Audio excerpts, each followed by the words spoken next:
Welcome to Verbal Pick Radio, where we give you a verbal image of life, and we are everyday people. I'd like to welcome you all to the show. Got to give a shout out to High Frequency Graphics. Got to give a shout out to Brother Low Key, Pebbles, Mika Palmer, Mika the model. We're having the fashionably written fashion show this Saturday, November 9th, in Southwest Houston. You know what? Hold on, y'all. Let me get this address for you so I can be right and exact. It will be located at the Lion's Heart Event Center, 5610 Forney Drive, Houston, Texas, 77036. Forney Drive, Forney, hosted by Nikki the Kid. Fashionably written. So, Kim presents. Mic check. So make sure you all are in the house. Doors open at 7:15. Show starts promptly at 7:30 with DJ J6. So make sure you all in the building. We'll have the EDP shirts live. We'll have the food truck out there. It's definitely going down. So make sure you all are a part of this fabulous event. Emmett Till. Now this is bigger than what most people think. It has a lot of implications that's leading to the mindset of today, the narrative that's being spun, the subject of there always have to be a white hero to save black people. I don't know where they came from, or why that narrative still has to stick around in today's time. We're going to play a little something from the white supremacist group who filmed the video at the Emmett Till Memorial in Mississippi. The thing about this is they went out there to film a video. Now, at the memorial of Emmett Till, they had to put a bulletproof sign up at his memorial because white supremacists, they were shooting bullet holes in the sign. And the thing that gets me is you will hear white people say, why don't black people get over slavery? It happened so many years ago. And we like, why are y'all still desecrating and destroying the grave of a black person who died in 1955 at the age of 14 at the hands of white supremacy? And you say, well, racism is over. White supremacy is over. Why don't black people get over slavery? Why are we asking for reparations? Look, if white people were in the shoes of black people and had to deal with the psychological trauma of living around racist white people and in a racist system, you wouldn't even ask that question. I don't think a white person could go a month in the shoes of a black person in America. They kill themselves. They jump off a bridge, off a building. They couldn't take it. Because you're used to that privilege. White people are used to being free and to always have to look over their shoulder when they go places and you feel that energy and that negativity of somebody white trying to make you feel like you don't belong and you're not welcome, even though the natives welcomed the Europeans into America, but now they want them gone. Even though white people are not native to America, they have the nerves to tell black people, why don't you go back to Africa? And some of them are so ignorant, they don't even understand that black people are already here. So I want to break this down. Wait, let me play it for you. And we're going to get into it because I had a problem with some of the commentary on the reason what the statement was about. And I'm going to let you hear the statement, then we'll get into it. And we'll pick this up. Very important. This is a very important time to deal with this issue. A white supremacist group filmed a video in front of a memorial to civil rights icon Emmett Till Saturday before being driven away by an alarm siren. You can hear a brief part of their message in surveillance video provided by the Emmett Till Interpretive Center in Sumner, Mississippi. What we want to know is when are all of these white people. Moments later, an alarm goes off as the group scatters to their cars. In 1955, 14-year-old Emmett Till was tortured to death after he was accused of making advances toward a white woman at the center's historic marker at the spot where Till's body was recovered has repeatedly been shot at and vandalized. Now, it has been repeatedly shot at and vandalized the memorial of a young black male who died at the age of 14 in 1955. Because they said that he supposedly had whistled at a white woman and they beat him and they killed him. I mean, viciously. Viciously. You know, it was sickening. He was born July 25th, 1941 in Chicago, Illinois. He died August 28, 1955 in Money, Mississippi. Now, let's get into it.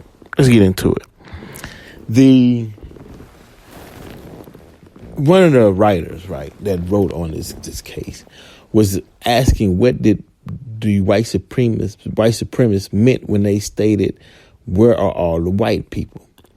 He said most likely they were talking about where are all the white statues and memorials dedicated to white people. And now we got to get into the reason why he stated that. Why create a false narrative? Because obviously that wasn't what they meant when they stood in front of the Emmett Till sign and asked, where are all the white people? If so, then his grave wouldn't have been vandalized over and over again to where they had to create a bulletproof sign just to keep damage from being done to the memory of Emmett Till. This brings you into the psychological mindset of black people in a racist system. Black people in a racist system who, I gotta add, who haven't freed their minds. They think in terms of, how can I move forward without pissing off the ex-slave master or the colonist? How can I survive in America without upsetting white supremacists? How can I be free but yet make it comfortable and not seem threatening to white racists? You know, how can I walk that tightrope?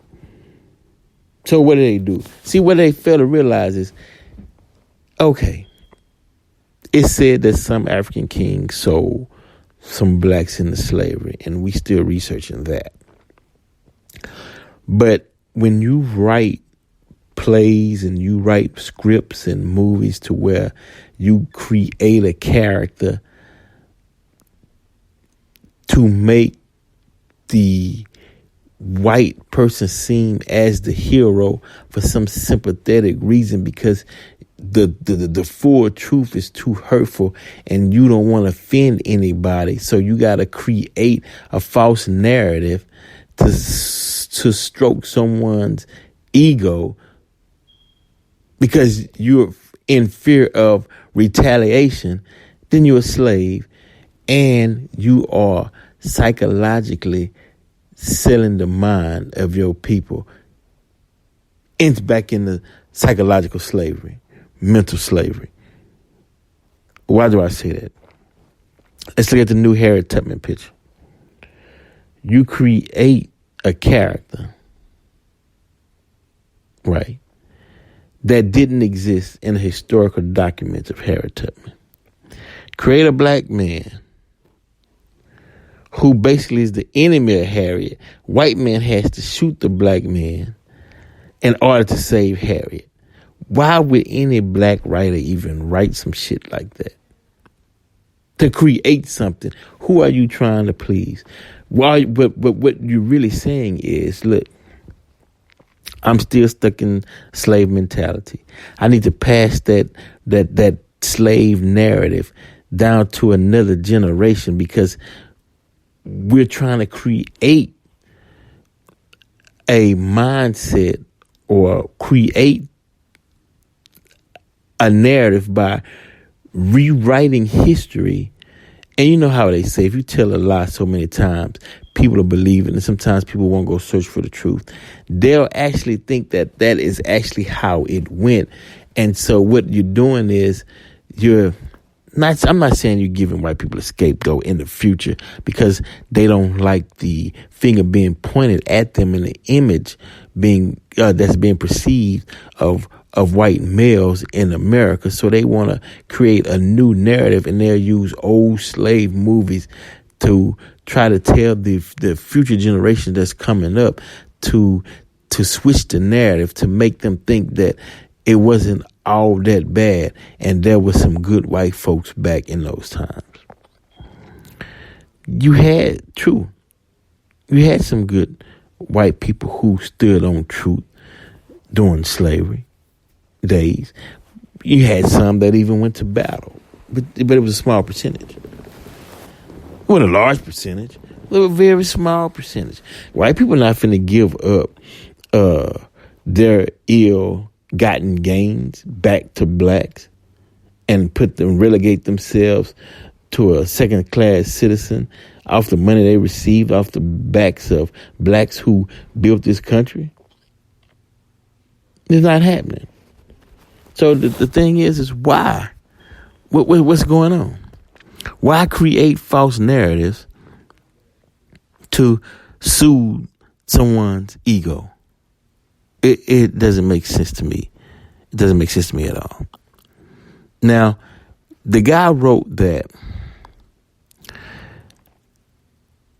the reason why the white supremacists asked, where are all the white people? And again, he stated that the most likely reason they asked that question is because they didn't see any, or then they're not seeing any memorials dedicated to white people. And he stated that, what are they talking about? Look around Mississippi, from the Confederate flags to everything, the whole town is a dedication to white people. But that's not what they were saying. They were saying, look, where are all the white people? Here go a group of us, white supremacists. We shoot up this memorial. We beat it down because we know in their minds the power of white supremacy.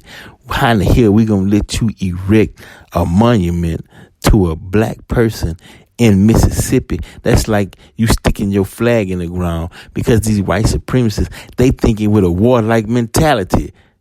Fool. So either the person who wrote that, either you're illiterate, or either you're afraid to tell the truth, or you just don't know. But my thing is, think deeper and stop putting out these weak answers dealing when it comes to race, and put everything on the table. Just deal with it straight head up. They were saying, we're all the white people. They're saying, look, back in Emmett Till days, there would have been hundreds, maybe even thousands of white people tearing up his signs and pulling up his graves, and pulling up and probably snatched him out the grave, and wouldn't allow for you to have no memorial to a black man in Mississippi. He asking they thinking in warlike terms. He's saying, where the white people at? Who's standing with us? It's supposed to be more than us out here, because they feel like they're afraid. They are afraid. They're afraid that, hey, black people are taking over. That's in their mindset, because warlike, the guns, the weapons, the bullets, the shooting up his memorial. I mean, I saw the sign. They had bullet holes all in the sign. Those war tactics. And the best you can do is say, well, they mad because they're not seeing themselves or memorials of their heroes. And what the hell are you talking about? Don't feed these children No more bullshitting lies. I'm sorry. Stop. We got to stop it. It is what it is. And then when you see it for what it is, then you can deal with it. Until then, you're still in a fairy tale land. You know, that's why the Army Elijah Muhammad said, don't read your children these fairy tale bedtime stories, because it messes up their mind. The hell with that Santa Claus coming down the chimney, it messes with your children. It make them docile and weak, and they in their mindset they thinking white Jesus, white Santa Claus, and you wonder when they're in a group of all white males why your child won't get beat up or possibly killed, and you figuring out what happened. What happened? You feeding them the wrong foods. You teaching them the wrong way. You giving them a false narrative, but you disguising it to be true when it's not the truth. It's not the truth at all. Another reason. White supremacists feels like their backs are up against the wall, because they remember a time when they would look around and see nothing but white. But now they seeing black, they seeing Hispanic, they seeing Chinese, they seeing Middle Easterners, Pakistanis, Indians, and they don't like it.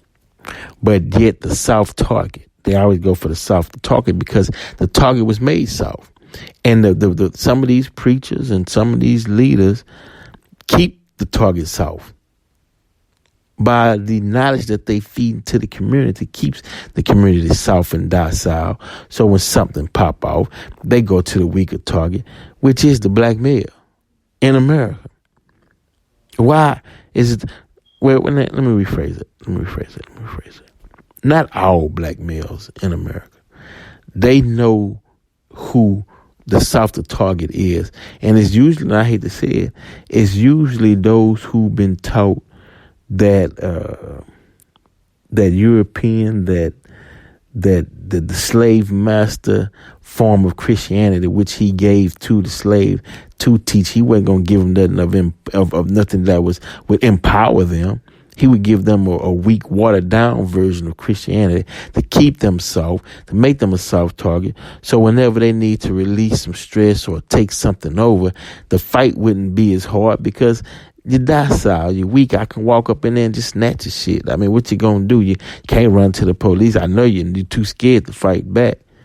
You know, most you're gonna do is go in the church or hide behind your woman. They know this. Look, they gonna forbid you. You're too scared to even buy a Final Call newspaper. You're too scared to listen to Farrakhan. You're not finna listen to nobody's strength. No, that's too much for you. They know this. So that was a rallying cry. These people go out to Emmett Till's memorial and saying, where all the white people at to come join us, and how the hell are we letting this stand today? That was the message. That's what it was all about. They on a rallying cry. And you know it, but you're scared to say it. That's all it is. So what? Okay, now, white people. Think about this. Do you actually think in 2019, with all this advanced technology, that the majority of black people are going to just stand by and take an ass whooping? Man, come on. Those days are so far gone. It's stop. It's over. It's not going to happen, man. It's not happening. Look, you got black people in America that's with an African last name coming right out of Nigeria, Chad, Kenya, Somalia, whatever. You can't tell the difference unless you hear the accent. But if you looking at them, you can't tell those from the black Americans who've been here. And some of these African second generation Africans speaking lost their accent. Change the name. You got black Afro-Latinos and the Caribbeans and Panama and Haiti and Cuba and Colombia and all in America, all looking the same. But one thing you have to realize, that white supremacy spread it throughout this planet. So those blacks who came from different countries in America was discriminated against by the white Spaniards, the white South Africans, the white the Blanca Hispanics, which means white. Now they over here in America, they enjoying life, and they saying, look, man, I didn't come way from my country to the Americas to put up with the same shit. It's not happening. It's done. It's over with. So the truth being told, that 1955 to the present day, and you still destroying this man's grave. It's ridiculous. That's a psychosis.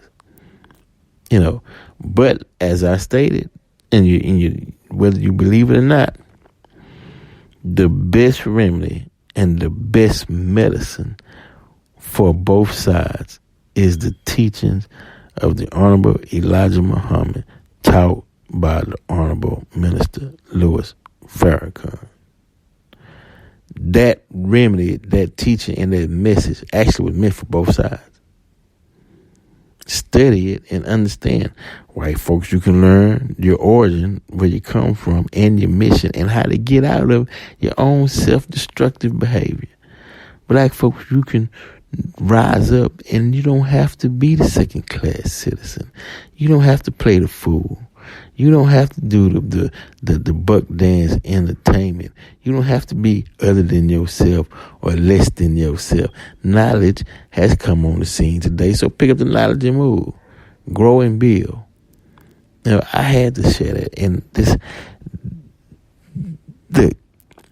some of these writers that write these films, who went to college and whatnot, are doing the community a disjustice, because some of them know the truth, but they have to write their script in a way to, how can I say, to please the slave master, to create a new narrative for the future, I don't want to say as a way out, but I'm saying you diluting the facts. And it's hurting black people. I know you're trying to uplift white people, but you're pulling black people down, is what I'm saying. You got to do a better job of that. If you're going to tell the story, then tell the story in truth, and don't create a future narrative so it can be opposite of what actually took place, so you can create a new narrative for a new generation in a new time. Have them thinking one way, but it was really another way. Y'all got to stop doing that. People are on to you. It's over. You're not fooling anyone. People getting fed up. Because when a person been down so long and been lied to so long, all they want is that light of truth. Verbal Pick Radio, we're out.